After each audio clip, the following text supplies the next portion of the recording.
Good morning all. ഞാൻ Ramakrishnan TB, SEBI registered research അനലിസ്റ്റാണ്. ഈ ഓഡിയോ കേട്ടതിന് ശേഷം ഡിസ്ക്ലെയിമർ കൂടി വായിച്ചു നോക്കണമെന്ന് താല്പര്യപ്പെടുന്നു. ഇന്നലെ അമേരിക്കൻ മാർക്കറ്റുകളെല്ലാം തന്നെ പുതിയ റെക്കോർഡ് ഹൈയിലാണ് ക്ലോസ് ചെയ്തിരിക്കുന്നത്. അതോടൊപ്പം തന്നെ ആപ്പിൾ പുതിയ റെക്കോർഡ് ഹൈറ്റ് ചെയ്തിരിക്കുകയാണ്. പൊതുവെ അമേരിക്കയിലത്തെ സെൻറ്റിമെൻറ്റ് നമ്മൾ കഴിഞ്ഞ ദിവസങ്ങളിൽ പറഞ്ഞ പോലെ പോസിറ്റീവ് തന്നെയാണ്. അതുപോലെ തന്നെ US ഫെഡിൻ്റെ ചെയർമാൻ ജെറോം പവലിൻ്റെ സ്റ്റേറ്റ്മെൻറ്റും ഉണ്ടായിരുന്നു. അതുകൊണ്ട് തന്നെ എല്ലാവരും എക്സ്പെക്റ്റ് ചെയ്യുന്നത് US ഫെഡ് 17-18 തീയതികളിൽ നടക്കുന്ന ബോർഡ് മീറ്റിങ്ങിൽ 0.25% ഇൻട്രസ്റ്റ് റേറ്റ് കട്ട് ചെയ്യുന്നതാണ്. അതുകൊണ്ട് തന്നെ പൊതുവെ ഒരു ജൂബിലൻ മൂഡാണ് അമേരിക്കൻ മാർക്കറ്റിലുള്ളത്. അതോടൊപ്പം തന്നെ ഇന്നലെ വാല്യൂ ഇൻവെസ്റ്റിങ്ങിൻ്റെ ഗുരു അശ്വത് ദാമോദരം പറഞ്ഞ പോലെ ടെക്നോളജി സ്റ്റോക്കുകൾ വീണ്ടും വലിയ രീതിയിൽ മുന്നേറിക്കൊണ്ടിരിക്കുകയാണ്.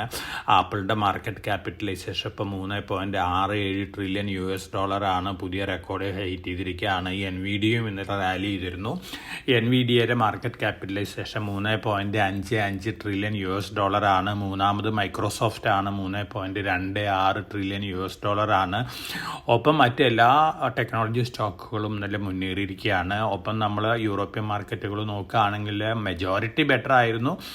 എന്നിരുന്നാലും ചില മാർക്കറ്റുകളൊക്കെ ചെറിയ വീക്ക്നെസ് ഒക്കെ കാഴ്ചവെച്ചിരുന്നു. ഒപ്പം നമ്മൾ ഏഷ്യൻ മാർക്കറ്റുകൾ നോക്കുകയാണെങ്കിൽ മെജോറിറ്റി ഇന്നലെ വീക്കായിരുന്നു. ഇന്ന് മോർണിംഗിൽ ജാപ്പനീസ് മാർക്കറ്റ് ബെറ്ററാണ്. അതുപോലെ തന്നെ ചൈനീസ് മാർക്കറ്റുകളൊക്കെ ഓൾമോസ്റ്റ് ഫ്ലാറ്റ് അല്ലെങ്കിൽ സ്ലൈറ്റ്ലി വീക്കായിട്ടാണ് മോർണിംഗിൽ ട്രേഡ് ചെയ്യുന്നത്. നമ്മളെ സംബന്ധിച്ച് ഇന്നലെ പോസിറ്റീവ് ക്ലോസിംഗ് ആണ്. എന്നിരുന്നാലും നല്ല വോളാറ്റിലിറ്റിയാണ് നമ്മൾ ഇന്നലെ മാർക്കറ്റിൽ കണ്ടിട്ടുള്ളത്.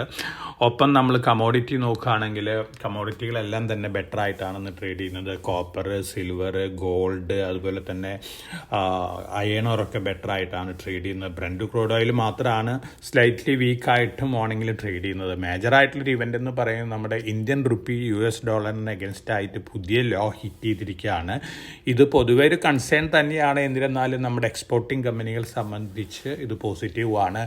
അതോടൊപ്പം തന്നെ ഫോറിൻ പോർട്ട്ഫോളിയോ ഇൻവെസ്റ്റേഴ്സ് വീണ്ടും നല്ല രീതിയിൽ ഇന്നലെയും വാങ്ങിയിട്ടുണ്ട്. 1797.6 കോടി രൂപയ്ക്കുള്ള ഓഹരികളാണ് ഇന്നലെ വാങ്ങിയിട്ടുള്ളത്. നമ്മുടെ ഫണ്ടുകൾ, ഡൊമസ്റ്റിക് ഫണ്ടുകൾ 900 കോടിക്കുള്ള സ്റ്റോക്കുകൾ വിറ്റിട്ടുമുണ്ട്. അപ്പോൾ ഓവറോൾ ഫോറിൻ പോർട്ട്ഫോളിയോ ഇൻവെസ്റ്റേഴ്സ് പോസിറ്റീവാണ്. അതോടൊപ്പം തന്നെ ബാങ്ക് ഓഫ് അമേരിക്ക ഒക്കെ പറഞ്ഞിരിക്കുന്ന ഒരു റിസർച്ചിൽ നിഫ്റ്റിയുടെ ടാർഗറ്റ് ഡിസംബർ 2025 26,500 ഇതിനു മുമ്പ്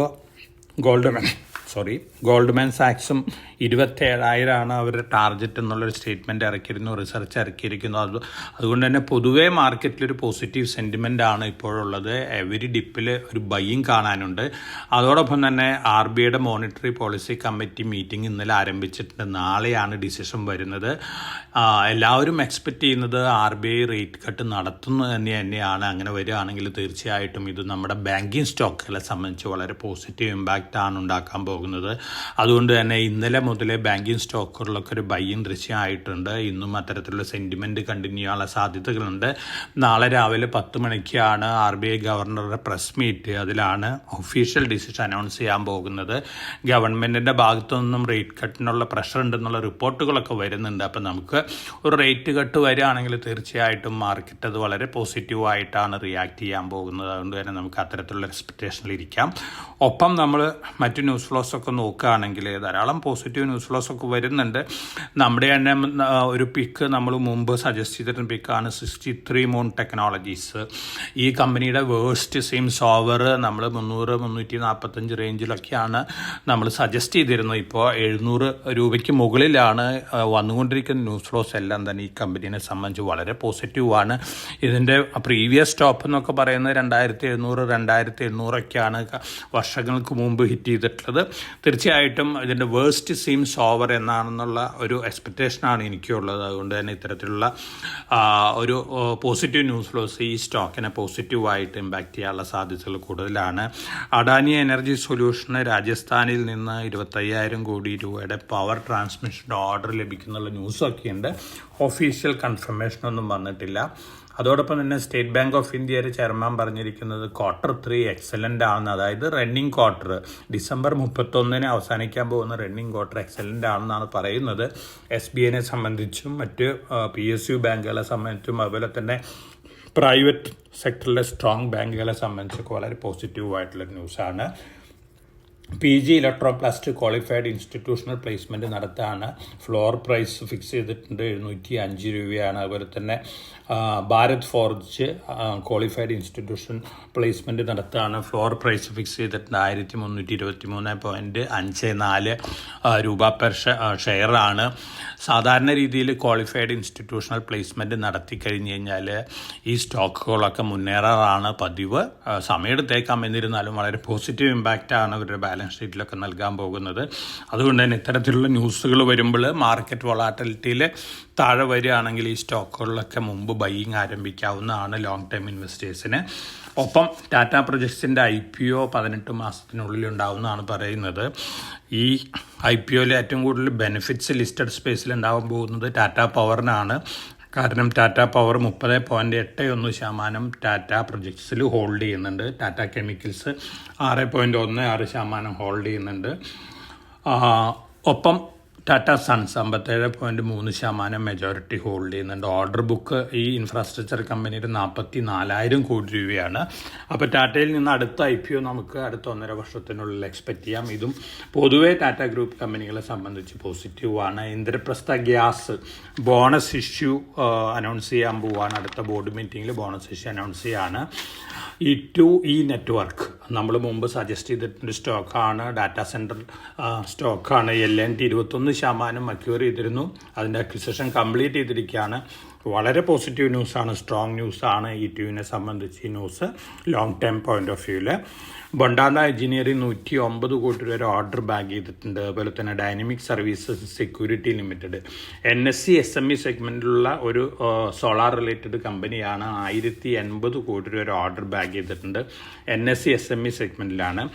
മറ്റ് സ്റ്റോക്കുകൾ പോസിറ്റീവ് ന്യൂസ് ലോസ് ഉള്ളത് കിർലോസ്കർ ന്യൂമാറ്റിക്, അതുപോലെ തന്നെ quick heal technologies, sonata software, Amazon web സർവീസസിൻ്റെ ജനറേറ്റീവ് AI പ്രൊഫിഷ്യൻസി ഒക്കെ കേപ്പബിലിറ്റി ഒക്കെ നേടിയിട്ടുണ്ട്. സൊനാറ്റനെ സംബന്ധിച്ച പോസിറ്റീവ് ന്യൂസാണ്. മറ്റ് ഗവൺമെൻറ് റിലേറ്റഡ് പോളിസി ന്യൂസുകൾ നോക്കുകയാണെങ്കിൽ department of telecom production linked incentive scheme ഇതിനു വേണ്ടി പുഷ് ചെയ്യാണ്. ടെലികോം എക്യുപ്മെൻറ്റ് ആൻഡ് മാനുഫാക്ചറിങ്ങിലാണ്. തീർച്ചയായിട്ടും വളരെ പോസിറ്റീവ് ന്യൂസാണിത് ഹിമാചൽ ഫ്യൂച്ചറിസ്റ്റിങ്ങിനെ സംബന്ധിച്ചും അതുപോലെ തന്നെ തേജസ് നെറ്റ്വർക്കിനെ സംബന്ധിച്ചൊക്കെ. അപ്പോൾ ഈ സ്റ്റോക്കുകളൊക്കെ ഒന്ന് വാച്ച് ചെയ്യുന്നതായിരിക്കും.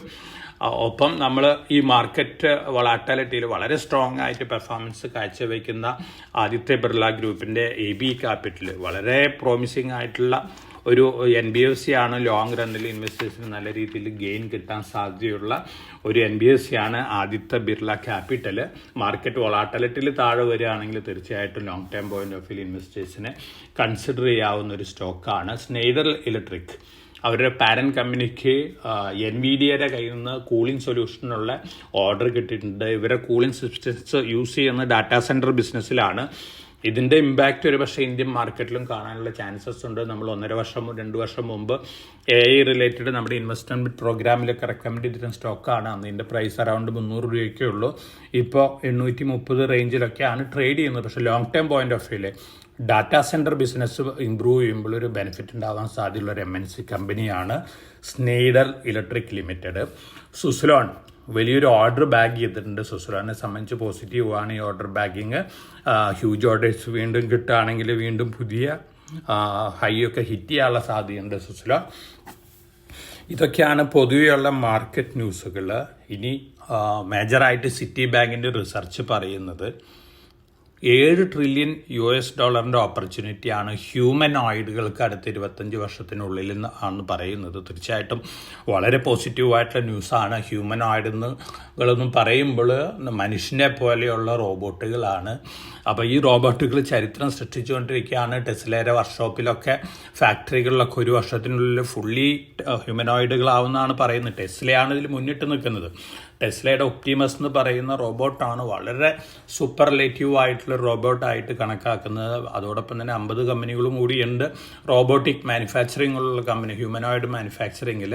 തീർച്ചയായിട്ടും ഈ ന്യൂസ് ഈ സെക്ടറിനെ സംബന്ധിച്ച് വളരെ പോസിറ്റീവാണ്. ഇന്ത്യയിൽ ഒരു പക്ഷേ ഈ സെഗ്മെൻറ്റിലേക്കൊക്കെ മുന്നിട്ടിറങ്ങാൻ സാധ്യതയുള്ള സ്റ്റോക്ക് സ്റ്റോക്കുകൾ ഭാവിയിൽ Tata Elxsi, Tata technology, LNT മൈൻട്രി, LNT technology services, KPIT അത്തരത്തിലുള്ള കമ്പനികളും അതുപോലെ തന്നെ ഇപ്പോൾ തന്നെ വലിയ രീതിയിൽ AI, ജനറേറ്റീവ് AI ഒക്കെ യൂസ് ചെയ്യുന്ന ഡ്രോൺ മാനുഫാക്ചറിങ് കമ്പനികളിൽ മുന്നിട്ട് നിൽക്കുന്ന കമ്പനികളൊക്കെ ആവാനാണ് ചാൻസസ് കൂടുതൽ. അപ്പോൾ ഈ സെക്ടർ സ്റ്റോക്കുകളൊക്കെ ഒന്ന് വാച്ച് ചെയ്യുന്നതായിരിക്കും. ഇത് വളരെ വലിയൊരു റെവല്യൂഷൻ തന്നെയാണ്. ഹ്യൂമനോയിഡുകൾ ഹ്യൂമൻ ബീങ്സിനെ റീപ്ലേസ് ചെയ്യാനുള്ള സാധ്യതകളൊക്കെ കൂടുതലാണ്. പ്രത്യേകിച്ച് ഹോം സർവീസസ്, വീടുകളിലെ പണി, അതുപോലെ തന്നെ ലൗണ്ടറി വർക്കുകൾ, അതുപോലെ തന്നെ ഓൾഡ് അഡൾട്ട്സിനൊക്കെ പരിചരിക്കാനുള്ള ഹ്യൂമനോയിഡുകൾ നിർമ്മിക്കുന്നുണ്ടെന്ന് പറയുന്നതും ഉണ്ട്. അതുപോലെ തന്നെ കൺസ്ട്രക്ഷൻ വർക്കിൽ, ഫുഡ് ഡെലിവറി, അതുപോലെ തന്നെ പാർസൽ ഡെലിവറി, ഇതിലൊക്കെ വലിയ രീതിയിൽ ഹ്യൂമനോയിഡുകൾ വരുന്നതാണ് ഇപ്പോഴത്തെ സിറ്റി ബാങ്കിൻ്റെ റിസർച്ച് പറയുന്നത്. ഇത് നിങ്ങളുടെ അറിവിലേക്കായി തന്നിട്ടുള്ളൊരു ന്യൂസാണ്. ഇത്തരത്തിലുള്ള സെക്ടറിലുള്ള സ്റ്റോക്കുകളിലൊക്കെ ഒന്ന് വാച്ച് ചെയ്യുന്നതായിരിക്കും. അതോടൊപ്പം തന്നെ നമ്മൾ ആപ്പിൾ ഐഫോണിൻ്റെ ഇന്ത്യയിൽ നിന്നുള്ള ഷിപ്മെൻറ്റും സെയിൽസും ഹിന്ദുസ്ഥാൻ യൂണിലിവറിൻ്റെ നെസ്ലയിലും ടോട്ടൽ സെയിൽസിനെ ഓവർടേക്ക് ചെയ്തിരിക്കുകയാണ്. ആപ്പിൾ ഇന്ത്യയിൽ വലിയ ന്യൂസ് ഫ്ലോസ് ആണ് സൃഷ്ടിച്ചു കൊണ്ടിരിക്കുന്നത്. അതുകൊണ്ട് തന്നെ ആപ്പിൾ ന്യൂസ് ഇന്ത്യൻ എക്കണോമിക്ക് പോസിറ്റീവാണ്. കാരണം ചൈന കഴിഞ്ഞാൽ ഏറ്റവും കൂടുതൽ ആപ്പിൾ ഫോണുകളൊക്കെ ഇന്ത്യയിലാണ് ഉണ്ടാക്കാൻ പോകുന്നത്. വളരെ പോസിറ്റീവായിട്ടുള്ളൊരു ഇമ്പാക്റ്റ് ആണ് നമ്മുടെ എക്കണോമിനെ സംബന്ധിച്ച്. ഇനി SME IPO emerald tyre manufacturers നമ്മൾ മുമ്പ് സജസ്റ്റ് ചെയ്തിരുന്നതാണ്. NSE SME IPO ആണ്. എക്സലൻ്റ് IPO ആണ്. ഈ IPO 1200 മാർക്കറ്റിലോട്ട്. ഇന്ന് ഓപ്പൺ ചെയ്യും. 9 തീയതി വരെയുണ്ട്, ഡിസംബർ വരെയുണ്ട്. കിട്ടുകയാണെങ്കിൽ നല്ല ലിസ്റ്റിംഗ് കിട്ടാൻ സാധ്യതയുള്ള ഒരു NSE SME IPO ആണ് എമറാൾഡ് ടയർ മാനുഫാക്ചറേഴ്സ് ലിമിറ്റഡ്. 95 രൂപയാണ് ഇതിൻ്റെ ഇഷ്യൂ പ്രൈസ് വരുന്നത്. കമ്പാരിസൺ നടത്തുകയാണെങ്കിൽ നടത്താവുന്ന നമുക്ക് ബാലകൃഷ്ണ ഇൻഡസ്ട്രീസ് ആണ്. ഫുള്ളായിട്ട് കമ്പാരിസൺ നടത്താൻ പറ്റില്ല. സ്പെഷ്യൽ വെഹിക്കിൾസിനുള്ള ടയറുകൾ ഉണ്ടാക്കുന്ന ഒരു കമ്പനിയാണ്. ധാരാളം എക്സ്പോർട്സും ഉള്ളൊരു കമ്പനിയാണ്. അപ്പോൾ NSE SME IPOയിൽ അപ്ലൈ ചെയ്യുന്ന ഇൻവെസ്റ്റേഴ്സിന് അപ്ലൈ ആവുന്ന ഒരു IPO ആണ്. ഇന്ന് ഓപ്പൺ ചെയ്യുകയാണ്. ഒപ്പം നമ്മൾ മുമ്പ് സജസ്റ്റ് ചെയ്തിരുന്ന IPOs എല്ലാം എക്സലൻറ്റ് ലിസ്റ്റിംഗ് ഗെയിനോട് കൂടിയാണ് ലിസ്റ്റ് ചെയ്തിട്ടുള്ളത്. ഈ IPO അത്തരത്തിലുള്ള ലിസ്റ്റിംഗ് ഗെയിൻ കൊടുക്കുമെന്നുള്ളൊരു എക്സ്പെക്റ്റേഷനാണ് എനിക്കുള്ളത്. അപ്പോൾ വളരെ കോഷ്യസ് ആയിട്ട് മാർക്കറ്റിൽ മൂവ് ചെയ്യാൻ നാളെ നമ്മുടെ RBI monetary policy committee decision വരും. ഇൻട്രസ്റ്റ് റേറ്റ് കട്ട് ചെയ്യുകയാണെങ്കിൽ തീർച്ചയായിട്ടും മാർക്കറ്റ് നല്ല രീതിയിൽ റാലി ചെയ്യാനുള്ള സാധ്യതകളൊക്കെ ഉണ്ട്. അപ്പോൾ ഇന്നും അത്തരത്തിലുള്ളൊരു സെൻറ്റിമെൻറ്റ് കാണാൻ സാധിക്കും. പക്ഷേ ഗ്ലോബലി ധാരാളം വൊളാറ്റിലിറ്റി ഉണ്ടാക്കാവുന്ന ന്യൂസ് ഫ്ലോസ് ഒക്കെ വന്നുകൊണ്ടിരിക്കുന്നുണ്ട്. അത് ഒരുപക്ഷെ ഇന്ത്യൻ മാർക്കറ്റിനെ ചെറിയ രീതിയിലുള്ള ഒരു വൊളാറ്റിലിറ്റിക്ക് തള്ളിവിട്ടേക്കാം. പക്ഷേ നമ്മൾ കാര്യമായിട്ടുള്ള രീതിയിലുള്ള ഒരു നെഗറ്റീവ് ഇമ്പാക്റ്റ് ഒന്നും ഇതുകൊണ്ട് എക്സ്പെക്റ്റ് ചെയ്യുന്നില്ല. എല്ലാവരുടെയും ശ്രദ്ധ നാളത്തെ RBI മോണിറ്ററി പോളിസി കമ്മിറ്റി മീറ്റിങ്ങിലാണ്. അപ്പോൾ എല്ലാവർക്കും നല്ലൊരു ട്രേഡിൻ്റെ ആശംസിച്ചുകൊണ്ട് ഞാൻ ഇന്നത്തെ പ്രീ മാർക്കറ്റ് കമൻട്രി ഇവിടെ അവസാനിപ്പിക്കുകയാണ്. Thank you.